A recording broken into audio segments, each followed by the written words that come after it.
ಕಾರಂತೂ ಪುಡಿ ಪುಡಿ ಪುಡಿ ಮೇಡಮ್. ಕೊರಗಜ್ಜ ಅಂತ 5 ಸಲ ಹೋಗಿದ್ನಿ.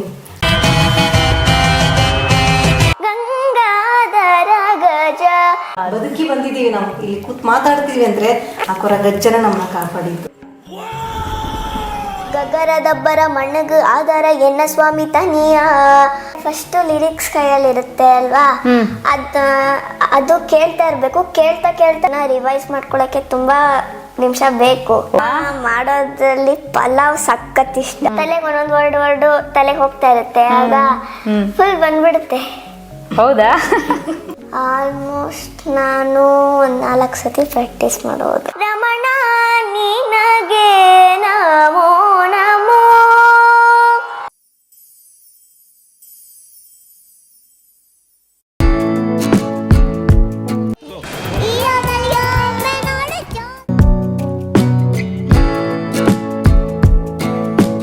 ಮೇಡಮ್, ಈಗ ಜ್ಞಾನಗುರುರಾಜ್ ಅವರು ಹಲವಾರು ಭಾಷೆಗಳಲ್ಲಿ ಹಾಡು ಹೇಳ್ತಾಳೆ ಅಂತ ಹೇಳಿದ್ರಿ.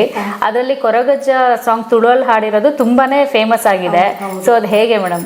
ಆಕ್ಚುಲಿ ಫಸ್ಟ್ ಹಾಡಿದ್ದವಳು ಕೊರಗಜ್ಜ ಸಾಂಗು. ನಾನು ತುಂಬಾ ಭಕ್ತೆ. ಕೊರಗಜ್ಜ ಅಂದ್ರೆ ನನ್ನ ಪ್ರಾಣ. ಅವ್ರನ್ನ ಬಹಳ ನಂಬ್ತಾ ಇದ್ದೀನಿ ನಾನು, ತುಂಬಾ ವರ್ಷದಿಂದ. ನಾನು ಪುತ್ತೂರು, ನಮ್ದು ಕುಕ್ಕೆ ಸುಬ್ರಹ್ಮಣ್ಯ. ನನ್ನ ಊರು ಬಂದು ಕುಂಬಾರು, ಕುಕ್ಕೆ ಸುಬ್ರಹ್ಮಣ್ಯದಲ್ಲಿ ಕುಂಬಾರು ಅಂತ. ಅಲ್ಲಿರೋದ್ರಿಂದ ನಾನು ತುಂಬ ಅವ್ರನ್ನ ಬಹಳ ಭಕ್ತಿಯಿಂದ ಪ್ರಾರ್ಥನೆ ಮಾಡ್ತಾ ಇದ್ದೆ. ಆಮೇಲೆ ಹೀಗೆ ಒಬ್ರು ಅಲ್ಲಿ ಯೂಟ್ಯೂಬ್ ಚಾನಲ್ ಅವರು ಕೊರಗಜ್ಜ ಸಾಂಗ್ ಆಡಿಸ್ತೀರಾ ಮಗು ಕೈಲಿ ಅಂತ ಹೇಳಿದ್ರು. ತುಂಬಾ ಟಫೆಸ್ಟ್ ಅದು ಲಿರಿಕ್ಸ್. ಆಕ್ಚುಲಿ ಅವ್ರಿಗೆ ಮಾತಾಡುವ ಕಮ್ಮಿ ಮಾತು ಬರ್ತಾ ಇರ್ಲಿಲ್ಲ, ತುಳು ಲ್ಯಾಂಗ್ವೇಜ್. ಅದ್ರಲ್ಲೂ ಹಾಡಿದ್ಲು. ಅವ್ರು 4 years ಆಕ್ಚುಲಿ ಅವಳು ಹಾಡಿದಾಗ, ಆ ಸಾಂಗ್ ಹಾಡಿದಾಗ ಗಗ್ಗರದಬ್ಬರ ಮಣ್ಣಗ ಆಧಾರ ಅಂತ ಹೇಳಿ ತುಂಬಾ ತುಂಬಾ ವೈರಲ್ ಆಯ್ತು ಅದು ಸಾಂಗ್. ತುಂಬಾ ಎಲ್ಲಾ ಕಡೆ ಹೋದನು ಜ್ಞಾನ ಕೊರಗಜ್ಜ ಸಾಂಗ್ ಹಾಡಿದಾಳೆ ಅಂತ ಎಲ್ಲ ಹೇಳೋರು ತುಂಬಾ. ಆಮೇಲೆ ನಮಗೆ ಮೇಡಮ್ ಒಂದು ಸ್ಮಾಲ್ ಆಕ್ಸಿಡೆಂಟ್ ಆಯ್ತು ಮೇಡಮ್. ನನಗೆ ರೀಸೆಂಟ್ ಒಂದು 2 years ಇಲ್ಲ, 1 year ಆಯ್ತು ಮೇಡಮ್. ಕುಣಿಗಲ್ ಹತ್ರ ನನಗೆ ಆಕ್ಸಿಡೆಂಟ್ ಆಯ್ತು. ಕಾರು ಪೂರ್ತಿ ನುಜ್ಜಾಗಿದೆ ಮೇಡಮ್. 3 ಪಲ್ಟಿ. ನಾವು ಆಕ್ಚುಲಿ ಈ ಫಿಲ್ಮಲ್ಲೆಲ್ಲ ನೋಡ್ತೀವಿ ನಾವು ಯಾವ ತರ ಅದು ಆಗುತ್ತೆ ಅಂತ ಹೇಳಿ. ಕಣ್ಣಾರೆ ನಾವು 3 ಪಲ್ಟಿ ಬಿದ್ದು ನಾವು ಸರ್ವಿಸ್ ರೋಡಿಗೆ ಬಿದ್ದಿದ್ದೀವಿ. ಯಾವಾಗ? Recent madam.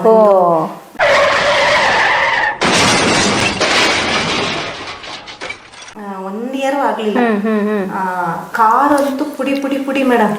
ಮಗು ಹಿಂದೆ ಇದೆ, ನಾನು ಮುಂದೆ ಕೂತಿದ್ದೀನಿ. ಕೊರಗಜ್ಜನೇ ಕರೆದೆ. ನಾನು ಕರೆದಿದ್ದೀನಿ ಅಂದ್ರೆ ಅದೇ 3 ಹಿಂಗ್ ಪಲ್ಟಿ ಆಗಿ ಕೊನೆಗೆ ಹಿಂಗ್ ನಿಲ್ತು ಮೇಡಮ್. ಮೇನ್ ಫ್ಲೈಓವರ್ ಇಂದ ಸರ್ವಿಸ್ ರೋಡಲ್ಲಿ ಬಿದ್ದಿರೋದು ನಾವು. ಕೊರಗಜ್ಜ ಅಂತ 5 ಸಲ ಹೋಗಿದ್ನಿ.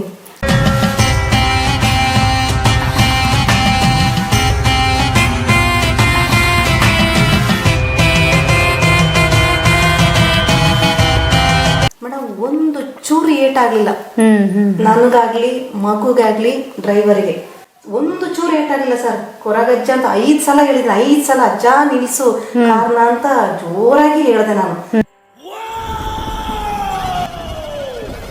ಕಾರ್ ಹಿಂಗಿದ್ದ ಕಾರ್ ಹಿಂಗ್ ನಿಲ್ತು ಸರ್. 3 ಪಲ್ಟಿ ಆಗಿ ಕಾರ್ ಅಂತೂ ಪುಡಿ ಪುಡಿ ಪುಡಿ. ಇವತ್ತು ರೆಡಿ ಆಗಿಲ್ಲ ಸರ್ ಮೇಡಮ್ ಕಾರು. ಅಷ್ಟು ಪುಡಿ ಪುಡಿ ಆಗಿ ಕಾರ್ ಪುಡಿ ಪುಡಿ ಆಗಿದೆ. ಒಂದಿಷ್ಟು ಮಿರಾಕಲ್ ಅಂದ್ರೆ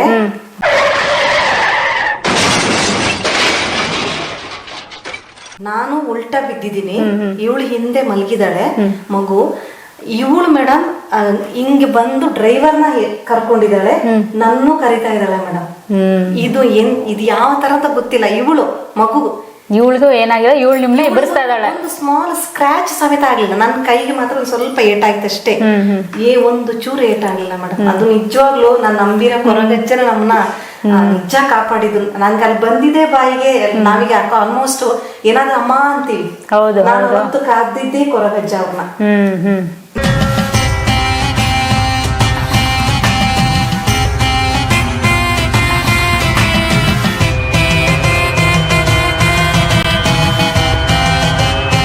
ನಿಜವಾಗ್ಲೂ ಮ್ಯಾಮ್ ನನಗೆ ಬದುಕಿ ಬಂದಿದ್ದೀವಿ ನಾವು, ಇಲ್ಲಿ ಕೂತ್ ಮಾತಾಡ್ತೀವಿ ಅಂದ್ರೆ ಆ ಕೊರಗಜ್ಜನ ನಮ್ಮನ್ನ ಕಾಪಾಡಿದ್ದು. ಸೊ ನಿಮ್ ಸಂಗೀತದಿಂದ ನನ್ಗನ್ಸೋದು ದೈವ ಒಲ್ದಿದೆ ಅಂತ. ದೈವನೇ ಕಾಪಾಡಿದೆ. ಯೂಟ್ಯೂಬ್ ಚಾನಲ್ ಫಸ್ಟ್ ಹಾಡಿದೆ ಕೊರಗಜ್ಜ ಸಾಂಗ್ ಅವಳು. ಹೌದಾ? ಹೌದು, ತುಳುನಲ್ಲಿ ತುಳುನಲ್ಲಿ ಹಾಡ್ಕೆ ಭಕ್ತಿ ಗೀತೆ ಅಂತ ಹಾಡಿದ್ದು ಅದನ್ನೇ. ಓಕೆ.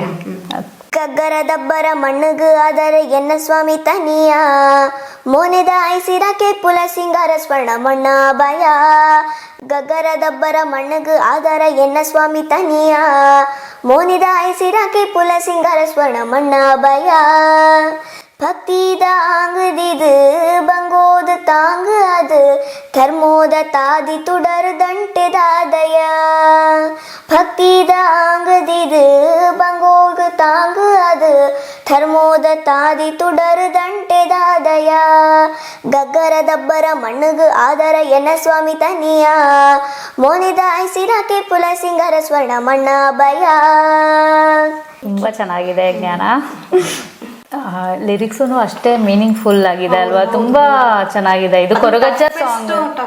ಅದು ತುಂಬಾ ಟಫ್. ಹೌದು, ಅಜಯ್ ತುಳುನೇ ಟಫ್ ಆಕ್ಚುಲಿ. ಅದ್ರಲ್ಲಿ ಟಂಗ್ ಟ್ವಿಸ್ಟಿಂಗ್ ಆಗಿರುತ್ತೆ. ಹೌದು, ಅವಳು ಎಷ್ಟು ಸುಲಭವಾಗಿ ಹಾಡ್ತಾ ಇದ್ದಾಳೆ. 4 years ಮೇಡಮ್ ಅವಳು ಹಾಡ್ದಾಗ. ಅದು ಆಕ್ಚುಲಿ ಅದು ಕೇಳಿಸಿನೇ ಹಾಡ್ಸಿರೋದು ನಾವು ಅವಳಿಗೆ. ನೋಡಿ ಇವಾಗ ಅಂದ್ರೆ ಮೊಬೈಲ್ ನ ಹೇಗೆ ಸದುಪಯೋಗ ಪಡಿಸ್ಕೋಬೇಕು ಅನ್ನೋದನ್ನ ತಿಳ್ಕೋಬೇಕು ವೀಕ್ಷಕರು. ಯಾಕಂದ್ರೆ ಏನೋ ಒಂದು ಕಂಟೆಂಟ್ ನೋಡ್ತಾ ಇರ್ತಾರೆ, ಅದೇ ಅವ್ರು ಗ್ರಾಸ್ಪ್ ಮಾಡ್ಬಿಡ್ತಾರೆ. ಒಳ್ಳೆ ಕಂಟೆಂಟ್ ಹಾಕ್ತಾ ಇರ್ತಾರೆ. ಏನ್ ಗೊತ್ತಾ ಮ್ಯಾಮ್, ಮಕ್ಕಳಿಗೆ ಎಸ್ಪೆಷಲಿ 10 years ತನಕ ನಾವ್ ಏನ್ ತೋರಿಸ್ತೀವಿ, ಏನ್ ಮಾಡ್ತೀವಿ ಅದನ್ನ ತಗೊಂತಾರೆ ಬೇಗ ಮಕ್ಳು. ಅಪ್ ಟು 10 years ತನಕ ಮಾತ್ರ. ಆಮೇಲೆ ನಾವ್ ಏನ್ ಹೇಳ್ಕೊಟ್ರು ಅವ್ರು ರಿಸೀವ್ ಮಾಡ್ಕೊಳಲ್ಲ. ಅವ್ರದ್ದು ಏನ್ ಬೇಕು ಆ ದಾರಿಗೆ ಹೋಗ್ತಾರೆ. ಆ 10 years ತನಕ ನಾವ್ ಏನ್ ಮಾಡ್ಬೇಕು ಅದನ್ನ ಅವ್ರಿಗೆ ನಾವ್ ಮಾಡ್ಬೇಕು. ಮೊಬೈಲ್ ಅಲ್ಲಿ ಬೇರೆ ತೋರಿಸ್ತೀವಿ ಅಂದ್ರೆ ಅದಕ್ಕೆ ಡಿಪೆಂಡ್ ಆಗ್ತಾರೆ. ಯಾವ ತರ ಅದನ್ನ ನಿಭಾಯಿಸ್ತೀವಿ ಅದ್ರ ಮೇಲೆ ಡಿಪೆಂಡ್ ಆಗುತ್ತೆ ಮಕ್ಳಿಗೆ ಅಷ್ಟೇ ಮ್ಯಾಮ್. ಪ್ಲಸ್ ಹೌದು, ಇನ್ನೊಂದು ಏನಂದ್ರೆ ಇವಾಗ ನಿಮ್ ರಕ್ತದಲ್ಲೇ ಅದಿದೆ. ಸೊ ಹಾಗಾಗಿನೂ ಬಂದಿದೆ. ಬಟ್ ಅಬ್ಸರ್ವ್ ಮಾಡಿದ್ರೆ ಕೆಲವು ಮಕ್ಕಳು ತೋರ್ಸಿದ್ರೆ ಹಾಡುಗಳನ್ನ ಇಂಟ್ರೆಸ್ಟ್ ತೋರ್ಸ್ಬೇಕಲ್ಲ ಮಗುನು. ಇವಾಗ ಕಂಟಿನ್ಯೂ ನಾವು ಅದನ್ನೇ ಹಾಕ್ತಿವಿ ಅಂದ್ರೆ ಮಗುನು ಬೇಡ ಅನ್ನುತ್ತೆ ಅಲ್ವಾ. ಸೊ ಅದನ್ನು ಕೋಆಪರೇಟ್ ಮಾಡ್ಬೇಕು ಮಗುನ. ಸೊ ಇಲ್ಲಿ ನಿಮ್ಗೆ ಹೌದು. ಸೊ ಇವಳ ಸಪೋರ್ಟ್ ಇಂದ ಸೈಲೆಂಟ್ ಮೇಡಮ್. ಓಕೆ, ಹುಟ್ಟು ತಾಗಿಂದ ಪ್ರೆಸೆಂಟ್ ತನಕ ಸೈಲೆಂಟ್ ಅಂದ್ರೆ ನಾನು ಏನ್ ಹೇಳ್ಕೊಡ್ತೀನಿ ಅದನ್ನ ಮಾಡ್ತಾಳೆ. ಪಾಪ ಏನಕ್ಕೂ ಬೇಡ ಅಂತ ಹೇಳಲ್ಲ. ನಾನು ಏನ್ ಕೊಡ್ಸಿದ್ರು ಏನು ಮಾಡ್ತಾ ಅದೇ ಬೇಕು ಅಷ್ಟೇ ಅವಳದು. ಹೋಗ್ತೀನಿ ಏನ್ ಮಾಡಿಸ್ತೀನಿ ಅವಳಿಗೆ ಅಷ್ಟೇ ಗೊತ್ತು. ಅಮ್ಮ ಕರ್ಕೊಂಡು ಹೋಗ್ತಾರೆ, ನಾನೇನ್ ಮಾಡ್ಬೇಕು ಬರ್ಬೇಕು ಅಷ್ಟೇ. ನೀವೇ ಅವಳಿಗೆ ಇವಾಗ ಮೊದಲ ಗುರು ಅಂತ ಹೇಳ್ಬೋದು. ತಾಯಿಯೇ ಮೊದಲ ಗುರು ಅಂದಂಗೆ. ಹಿಂದೂಸ್ತಾನಿ ಕಲಿತಾ ಇದ್ದಾಳೆ ಮ್ಯಾಮ್ ಅವಳು. ಹೌದಾ? ಓಕೆ. ಜ್ಞಾನಪುಟ್ಟಿ ಯಾವ್ದಾದ್ರು ಒಂದು ಕ್ಲಾಸಿಕಲ್ ಹಾಡು ಹೇಳ್ತೀಯಾ? ಹಾಡು.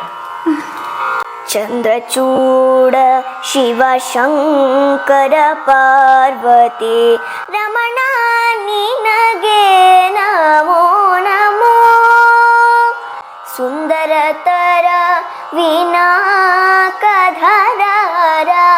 ಸುಂದರತರ ವಿನಾಕಧರ ಗಂಗಾಧರ ಗಜ ಚರ್ಮಾಂಬರಧರ ಗಂಗಾಧರ ಗಜ ಚರ್ಮಾಂಬರಧರ ಚಂದ್ರಚೂಡ ಶಿವ ಶಂಕರ ಪಾರ್ವತಿ ರಮಣ ನಿನಗೆ ನಮೋ ನಮೋ ರಮಣ ನಿನಗೆ ನಮೋ ನಮೋ ರಮಣ ನಿನಗೆ ನಮೋ ನಮೋ. Thank you. ತುಂಬಾ ಚೆನ್ನಾಗಿತ್ತು ಜ್ಞಾನ, ತುಂಬಾ ಅದ್ಭುತವಾಗಿತ್ತು. ಹೇಗೆ ಎಲ್ಲಾ ಹಾಡುಗಳ ಲಿರಿಕ್ಸ್ ಜ್ಞಾಪನ ಇಟ್ಕೊಂತೀಯ ನೀನು? ಅದು ಅಂದ್ರೆ ಒಂದ್ಸಲಿ ಕೇಳ್ಬೇಕು. ಒಂದ್ಸಲಿ ಕೇಳಾದ್ಮೇಲೆ ಒಂದು 3 ಸಲ ಆದ್ರೂ ಕೇಳಲೇಬೇಕು. ಓಕೆ, 3 ಸಲ ಕೇಳಲೇಬೇಕು. ಸರಿ. ಆಮೇಲೆ ಕರೋಕೆನಲ್ಲಿ ಒಂದೊಂದ್ಸಲಿ ಹಾಕೊಂಡು ಲಿರಿಕ್ಸ್ ನ ನೋಡ್ಕೊಂಡು ಪ್ರಾಕ್ಟೀಸ್ ಮಾಡ್ತಾ ಇದ್ರೆ ಅದು ತಲೆಗೆ ಒಂದೊಂದು ವರ್ಡ್ ತಲೆಗೆ ಹೋಗ್ತಾ ಇರುತ್ತೆ. ಆಗ ಫುಲ್ ಬಂದ್ಬಿಡುತ್ತೆ. ಹೌದಾ? ಅಂದ್ರೆ ಹೊಸ ಹಾಡಾದ್ರೆ ಎಷ್ಟು ಸರಿ ಕೇಳ್ತೀಯಾ? ಈಗ ಹೊಸ ಹಾಡು ಪ್ರಾಕ್ಟೀಸ್ ಮಾಡ್ಬೇಕಪ್ಪ ನೀನು, ವಿಠಲಾಯ ಚಾನಲ್ಗೆ ಇರ್ಬೋದು ಯಾವ್ದಾದ್ರು.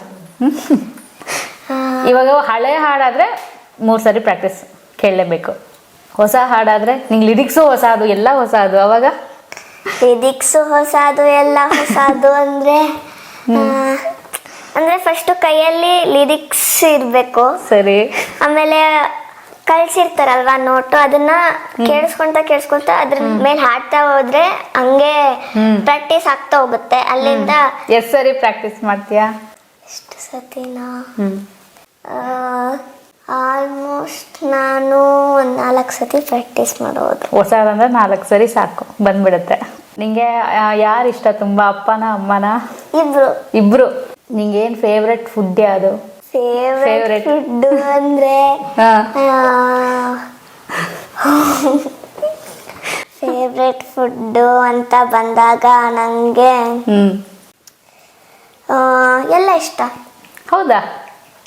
ಫೇವ್ರೆಟ್ ಅಂತ ಯಾವ್ದಾದ್ರು ಒಂದು ಇರ್ಬೇಕಲ್ವಾ? ಚಾಟ್ಸ್ ಇಷ್ಟನಾ? ಮಾಡೋದ್ರಲ್ಲಿ ಪಲಾವ್ ಸಖತ್ ಇಷ್ಟ. ಹೌದಾ? ಅಮ್ಮ ಮಾಡೋ ಪಲಾವ್ ಇಷ್ಟನಾ? ಪಲಾವಲ್ಲಿ ಯಾವುದು? ಟೊಮೊಟೊ ಬಾತ ಇಲ್ಲ ತರಕಾರಿ ಪಲಾವ ಯಾವುದು? ತರಕಾರಿ ಪಲಾವ್. ಹೌದಾ? ಅಷ್ಟಿಷ್ಟನಾ ನಿಂಗೆ? ಸ್ವೀಟಲ್ಲಿ kaju barfi. So favourite music teacher ಯಾರು ನಿಮಗೆ? ಫೇವ್ರೆಟ್ ಮ್ಯೂಸಿಕ್ ಟೀಚರ್ ಅಂದ್ರೆ ಅಮ್ಮ. ಕರೆಕ್ಟಾಗಿ ಹೇಳಿದಾಳೆ. ಈಗ ನಿಂಗೆ ಮುಂದೆ ಏನಾಗಕ್ಕೆ ಇಷ್ಟ? ಇವಾಗೇನೋ ನೀನು ಮ್ಯೂಸಿಕ್ ಹಾಡ್ತಿದ್ಯಪ್ಪ. ಈಗ ಕೆಲವು ಮಕ್ಳು ಏನು ಮಾಡ್ತಾರೆ, ಒಂದು ಅಷ್ಟು ವರ್ಷ ಹಾಡ್ಬಿಟ್ಟು ಬೇರೆ ಇದಕ್ಕೆ ಹೋಗ್ಬಿಡ್ತಾರೆ ಅಲ್ವಾ? ಸೊ ನಿನ್ಗೇನು ಇಷ್ಟ? ನೀನು ದೊಡ್ಡವಳಾದ್ಮೇಲೆ ಏನಾಗಕ್ಕೆ ಇಷ್ಟ ನಿಂಗೆ? ಸಿಂಗರ್ ಆಗ್ಬೇಕು. ಓಕೆ. ಆಮೇಲೆ ಅಂದ್ರೆ ನಂಗೆ ಕ್ಲಾಸಿಕಲ್ ಭರತನಾಟ್ಯಂ ಆಗ್ಬೇಕಂತ ಇಷ್ಟ. ಓ, ಸಿಂಗಿಂಗ್ ಇಂದ ಭರತನಾಟ್ಯಂ. ಓಕೆ. ಆಮೇಲೆ ಸಿಂಗಿಂಗು ಅಲ್ವಾ, ಕ್ಲಾಸಿಕಲ್ ಅಲ್ವಾ, ಅದಕ್ಕೆ ಕ್ಲಾಸಿಕಲ್ ಭರತನಾಟ್ಯನೂ ನಂಗೆ ಇದಾಗಬೇಕು ಅಂತ. ಓಕೆ.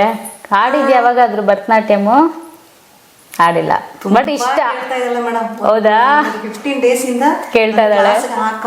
ಏನಾರು ಹೇಳ್ಕೊಡು ನನಗೆ ಅಂತ. ಓಕೆ. ಭರತನಾಟ್ಯ, ಫಿಲ್ಮಿ ಡ್ಯಾನ್ಸ್ ಕೇಳ್ತಾ ಇಲ್ಲ, ಭರತನಾಟ್ಯ ಬೇಕು, ಕ್ಲಾಸಿಕಲ್ ಹೇಳ್ಕೊಡು, ಅದಕ್ಕೆ ಹಾಕು ನನಗೆ ಅಂತ ತುಂಬಾ ಇದು ಮಾಡ್ತಾ ಇದ್ದಾಳೆ. ನನಗೆ ಇನ್ನು ಹಾಕ್ಲಿಲ್ಲ, ನಾನು ಹಾಕ್ತೀನಿ. ಅಷ್ಟು ಇಷ್ಟನಾ ನಿಂಗೆ ಭರತನಾಟ್ಯಂ ಡ್ಯಾನ್ಸ್ ಅಂದ್ರೆ? ಸೊ ನೀನ್ ಏನ್ ಆಗ್ಬೇಕು? ಸಿಂಗರು ಅಷ್ಟೇನಾ? ದೊಡ್ಡವಳಾದ್ಮೇಲೆ ಸಿಂಗರು, ಡ್ಯಾನ್ಸರಾ ಅಷ್ಟೇನಾ? ಸೊ ಹೀರೋಯಿನ್ ಆಗ್ಬೇಕಂತ ಏನಿಲ್ವಾ? ಹೀರೋಯಿನ್ ಆಗ್ಬೇಕು ಅಂತ ಗೊತ್ತಿಲ್ಲ. ಅಪ್ಪ ಮೇಲೆ ಹೇಳ್ತಾರೆ ಹಂಗೆ. ಓಕೆ. ಸೊ ನಿನ್ ಸ್ಟಡೀಸ್ ಹೇಗೆ ಮ್ಯಾನೇಜ್ ಮಾಡ್ತೀಯಾ? ನಿನ್ ಫೇವ್ರೆಟ್ ಸಬ್ಜೆಕ್ಟ್ ಯಾವುದು? ಫೇವ್ರೆಟ್ ಸಬ್ಜೆಕ್ಟ್ ಅಂದ್ರೆ Kannada. Oh, okay. Kannada, English, maths, Hindi, social, drawing ಇಷ್ಟ. ಸೊ ಎಷ್ಟು ಸರಿ ಓದ್ಕೊಂತೀಯ ನೀನು ಅವೆಲ್ಲನು? ಅಂದ್ರೆ ಕ್ವಶನ್ ಆನ್ಸರ್ಸ್ ಜಾಸ್ತಿ ಬಂದ್ರೆ ಅದನ್ನ ರಿವೈಸ್ ಮಾಡ್ಕೊಳಕ್ಕೆ ತುಂಬಾ ನಿಮಿಷ ಬೇಕು. ಓಕೆ. ಅದು ದೊಡ್ಡ ಆನ್ಸರ್ ಇರುತ್ತೆ. ಅದನ್ನ ರಿವೈಸ್ ಮಾಡ್ಕೊಳಕಂದ್ರೆ ಒಂದು 5 ಸರ್ತಿನಾದ್ರ ಮಾಡ್ಬೇಕು. ಒಂದೊಂದ್ ಲೈನ್ ಕಲ್ತ್ಕೊಳ್ಳೋದು, ಆಮೇಲೆ ಮತ್ತೆ ಬಂದ್ಬಿಡತ್ತೆ. ನಮ್ದು ಪುಣ್ಯ ಅಂದ್ರೆ ಏನು ಗೊತ್ತಾ ಮ್ಯಾಮ್, ಮೆಮೊರಿ ಚೆನ್ನಾಗಿದೆ. ನೀವೀಗ ಒಂದು ಪೇಜ್ ನೀವೇನಾದ್ರು ಓದಕ್ ಕೊಟ್ರು, ಒಂದು 1 hour 2 hour ಓದ್ತಾಳೆ. ನಾವು ಓದಿಸ್ಬೇಕು. ಅದಾದ ನಂತರ ಅವಳೇ ಹೇಳ್ತಾಳೆ ಮೇಡಮ್, ಅದನ್ನ ಅವಳೇ ಹೇಳ್ತಾಳೆ. ನನಗೆ ಆಶ್ಚರ್ಯ ಆಗುತ್ತೆ, ಇದೇನು ಒಂದು ಸ್ಪೆಲ್ಲಿಂಗ್ ಬಿಡಲ್ವಲ್ಲ, ಸಾಂಗು ಹಾಗೇನೆ ನಾನೇ ಮರ್ತ್ಕೊಂಡ್ಬಿಡ್ತೀನಿ. ಅವಳು ಹೇಳ್ತಾಳೆ. 1 hour ಅಷ್ಟೇ ಆಟೋಮೆಟಿಕ್ ಬಂದ್ಬಿಡ್ತದೆ ಅವಳಿಗೆ. ಮೊದ್ಲಿಂದ ಹಂಗೇನೆ ಕೇಳಿ ಕೇಳಿ ಕೇಳಿ ಬಂದಿರೋದಲ್ವಾ, ಅದು ಹಂಗೆ ಗ್ರಾಸ್ಪಿಂಗ್ ತುಂಬಾ ಶಾರ್ಪ್ ಆಗಿ ಈಗ ಮೇಡಮ್ ಸ್ವಲ್ಪ ಲಿರಿಕ್ಸ್ ನೋಡ್ಕೊಂಡು ಹಾಡುದು ಒಂದು 15 days ಇಂದ ಹಂಗ್ ಮಾಡ್ತಾ ಇದ್ರು. ಅದಕ್ಕಿಂತ ಮುಂಚೆ ಫುಲ್ ಮೇಡಮ್ ಅವಳು ವಿದೌಟ್ ಲಿರಿಕ್ಸ್ ಇಷ್ಟು ದಿವಸನ ಹಾಡಿದ್ದು. ಪ್ರತಿಯೊಂದು ಸಾಂಗ್ಸ್ ಆಲ್ಮೋಸ್ಟ್ ಈಗ ಒಂದು ಆನಿಮೇಷನ್ ಸಾಂಗ್ಸ್ ಎಲ್ಲ ಬರ್ತಾ ಇದೆ, ಅದನ್ನು ಹಾಡ್ತಾ ಇದ್ದಾಳೆ. ಬೇರೆ ಬೇರೆ ಲ್ಯಾಂಗ್ವೇಜ್ ಅಲ್ಲಿ, ಮಲಯಾಳಂ, ತಮಿಳು ಎಲ್ಲದ್ರಲ್ಲೂ ಹಾಡ್ತಾ ಇದ್ದಾಳೆ. ಅನಿಮೇಷನ್ ಸಾಂಗ್ಸ್ ಎಲ್ಲ ಬರ್ತಾ ಇದೆ, ಅದೆಲ್ಲ ನೋಡೋದನೆ ಕಲ್ತಿರೋದು ಆಕ್ಚುಲಿ. ಈಗ ಒಂದ್ ಸ್ವಲ್ಪ ನಾನು ಹೇಳ್ಕೊಡ್ತಾ, ಲಿರಿಕ್ಸ್ ನೋಡ್ಕೊಂಡು ಹಾಡು, ಪಾಪ ಒತ್ತಡ ಬೇಡ, ಓದೋದು ಇರತ್ತೆ ಜಾಸ್ತಿ ಅಂತ ಹೇಳ್ಬಿಟ್ಟು ಈಗ ಲಿರಿಕ್ಸ್ ನೋಡ್ಕೊಂಡು ಹಾಡಕ್ಕೆ ಅಭ್ಯಾಸ ಮಾಡಿಸ್ತಾ ಇದೀನಿ ನೋಡಿ. ಅಂದ್ರೆ ಲಿರಿಕ್ಸ್ ನ ಬೈ ಹ್ಯಾಟ್ ಮಾಡ್ತೀಯಾ, ಇಲ್ಲಾಂದ್ರೆ ಕೇಳ್ತಾನೆ 4 ಸರಿ ಕೇಳ್ದಾಗ ಬಂದ್ಬಿಡತ್ತಾ? ಅಂದ್ರೆ ಫಸ್ಟ್ ಲಿರಿಕ್ಸ್ ಕೈಯಲ್ಲಿ ಇರುತ್ತೆ ಅಲ್ವಾ, ಅದು ಕೇಳ್ತಾ ಇರ್ಬೇಕು. ಕೇಳ್ತಾ ಲಿರಿಕ್ಸ್ ನೋಡ್ಕೊಂಡು ಹಾಡ್ತಾ ಹೋದ್ರೆ ಬರುತ್ತೆ. ಆಗ ನೀನೇನ್ ಬೈ ಹ್ಯಾಟ್ ಗಟ್ಟೋಡಿಯಲ್ಲ, ಹಾಗೆ ಬಂದ್ಬಿಡುತ್ತೆ. ಸ್ಟೇಜ್ ಅವಳು ಆಕ್ಚುಲಿ ನಾರ್ಮಲ್ ಆಗಿ ಇರೋದೇ ಬೇರೆ, ಸ್ಟೇಜ್ ಹೋದಾಗ ಹಾಡೋದೇ ಬೇರೆ. ಓಕೆ.